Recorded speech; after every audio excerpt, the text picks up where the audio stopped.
On the Saturday before Thanksgiving in 1992, no one in Channelview's Sterling Green neighborhood could imagine the sheer terror that would unfold. Did you expect any bad weather coming in that afternoon? None whatsoever. As a matter of fact, it was a perfectly good day. While Robert Collins settled in to watch some college football, we're getting water on the lens here. A tornado outbreak was beginning west of Houston in Katy. The crawler across the bottom was saying that there had been a tornado detected in Katy. Well, Katy is 30 miles from here, so I didn't pay no attention to that. It's tearing all them houses up. The unusually powerful storm system produced 6 tornadoes in Harris County alone, with 3 of those tornadoes on the ground at the same time.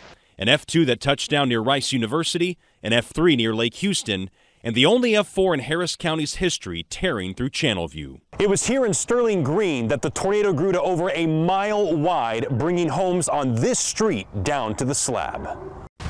A few blocks north on Little Port Lane, Vera Garza and her husband were looking out of their garage after getting a report a tornado touched down nearby. And I said, look, honey, there's black birds, a lot of them. He said, no, that is not a black birds. It's debris. And that's the tornado. And I was in complete shock.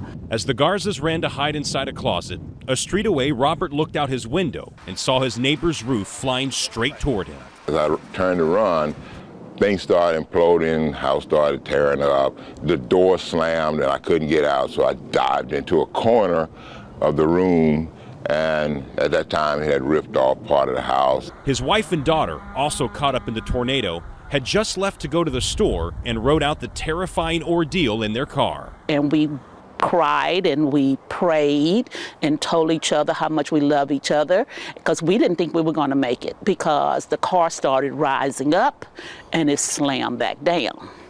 It started rising up again and then it slammed back down. My backyard. Oh. The next few minutes felt like an eternity. It sounded like a freight train, something just shaking. The house was shaking and we thought it was going to fall apart on us. We could hear the car being hit and the windows breaking and debris. We could feel debris coming inside of the car. We could feel it. We had cuts all over us from where the glass was in there and breaking and hitting. I was completely covered in insulation. About 3 minutes, nothing. Over. Silence. Dead silence. Now I got to figure out what's going on. And I looked up and looked around behind me and noticed all the houses behind me were gone and cars were turned over and everything like that. And that's when I went, oh my God. But it was devastation. Everybody was coming out of their house in shock. Everybody was in a total shock. They were stunned. Wooden planks rammed through walls like toothpicks. Cars flipped on top of homes. The tornado destroyed 14 houses in Sterling Green, with only a few interior walls left standing in 88 homes. Nearly 200 others lost their roofs. Thankfully, tornadoes of this magnitude are incredibly rare in southeast Texas.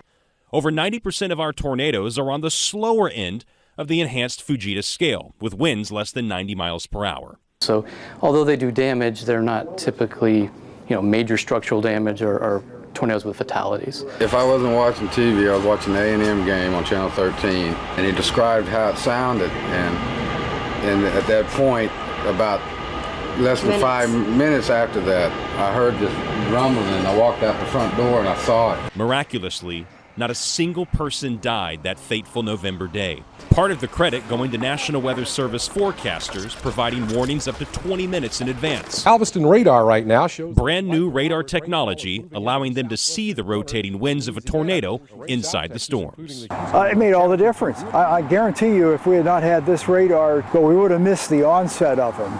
This gave us the lead time. Look, on my TV. But in the days before the internet and smartphone technology at our fingertips, many people did not receive those warnings and were completely oblivious to the tornado threat. Dustin, we're all safe. Dustin, and that's the main thing, Dustin. I call it a God thing, because I just don't know how on a Saturday so many long-track tornadoes can go through so much populated area over our usually crowded interstates and nobody lose their life. This tree here was much smaller at the time. Some residents, like Stephen McCandless, were away from home. He returned to find the top story of his house blown away. And had we been home, because our routine, being young, Hillary, our daughter at the time, 22 months, she would take a nap every day from about 1:30 to 3:30. She would have been up in the loft. I would have heard a loud noise like they say, I'm sure, and gone to the front door, you know, what is this? Is there a big truck coming down the street? She would have been gone. It's a good thing y'all were in Sheldon that day. Yes. God is good.